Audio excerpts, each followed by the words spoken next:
Salve Maria Imaculada, eu sou o diácono José Carlos, diácono permanente da Paróquia de Santana do Rio Vermelho, da Arquidiocese de São Salvador da Bahia. Bem, queria trazer hoje uma meditação referente a esse evangelho de Marta e Maria.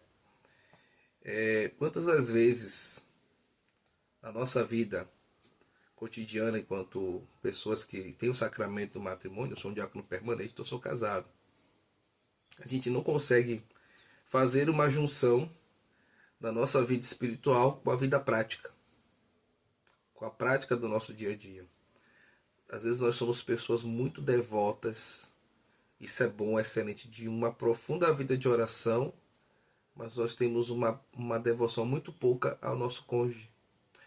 Explicando de maneira mais simples, se eu tenho uma devoção grande a Jesus, um amor grande a Jesus, se eu tenho um tempo para a vida de oração, eu preciso ter também esta prática de devoção à minha esposa.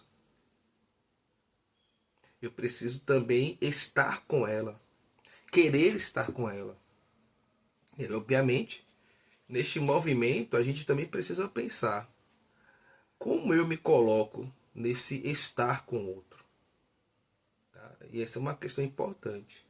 Mas também eu preciso, porque a igreja é a esposa de Cristo, e a nossa esposa é como essa igreja, ela precisa também se colocar à disposição, no sentido de também ser uma casa acolhedora para esse esposo. E o esposo também ser uma casa acolhedora como Cristo que acolhe a igreja. Como está o nosso acolhimento uns aos outros? Porque às vezes a gente entra no cotidiano do dia e esquece que a prática da vida de oração ela precisa perpassar, estar presente na prática do nosso dia a dia. Às vezes na igreja a gente é muito solícito com as pessoas, somos pouco solícitos em casa.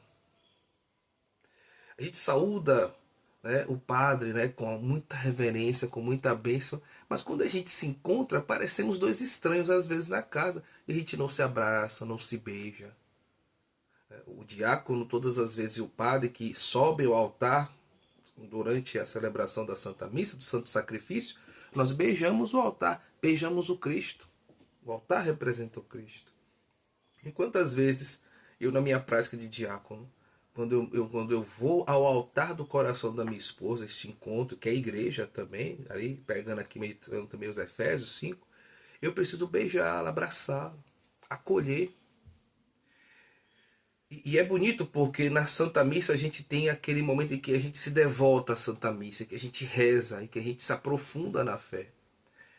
Que estamos ali imersos naquele mistério. Mas quantos de nós não busca estar imerso no coração da nossa esposa ou do seu esposo? A prática da vida espiritual, ela deve sempre estar presente na nossa vida. Ela não é uma ação separada.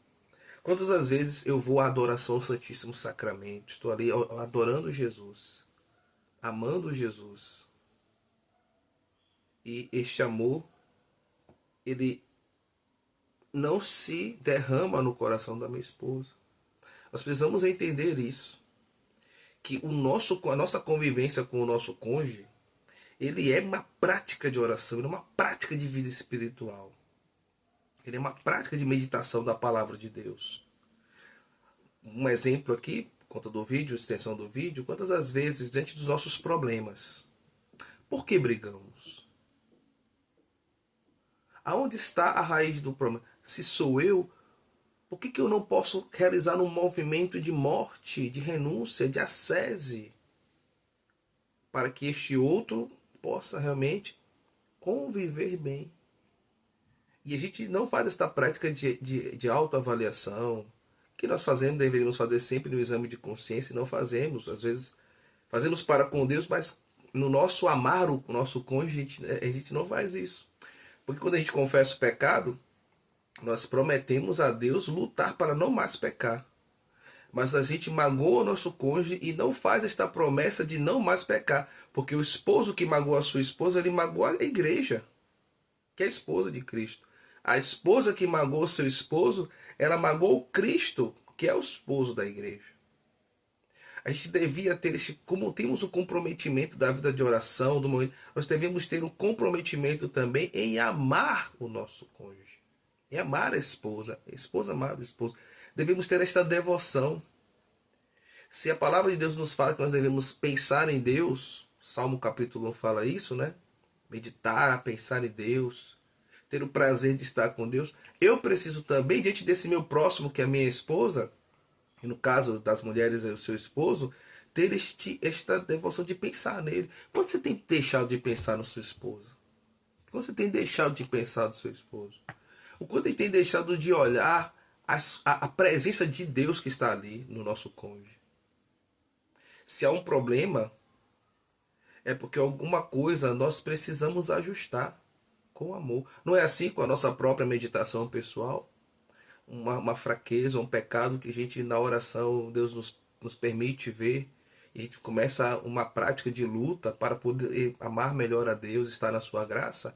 Também devemos, diante daquilo que é a nossa vida, a nossa convivência matrimonial, ver aquilo que eu posso melhorar, ajustar para amar mais o meu esposo. A esposa diz isso, né? No meu caso, a minha esposa. E a gente precisa ter a vida de oração, ela deve expressar esta prática do amor. Que para muitos parece que é difícil porque a gente não se propôs a isso. Termino já nesse longo vídeo, e muitas das vezes nem sempre este outro está sóbrio, nem sempre este outro quer realizar isso. E aqui cabe a nós um exercício de vida espiritual e santidade elevadíssimo, que não é nem sempre realizar um milagre, uma cura, mas pedir a Deus a graça de esperar o tempo do outro, que não é fácil. Este outro deveria facilitar para nós, mas às vezes Deus nos permite isso para que a nossa fé, a nossa perseverança seja grande. E neste exercício de perseverança, nós vamos maturando o amor. Porque este que não me corresponde, eu devo amar. Mas a este que está sendo amado e nem é correspondido, você não vê isso? As pequenas coisas que o seu esposo ou sua esposa faz, acorde. Desperte. Pela luz do Cristo hoje que vem a você. Talvez, com certeza, talvez não vou ter por essas palavras. E passe a ter práticas de mais amor, de mais acolhimento.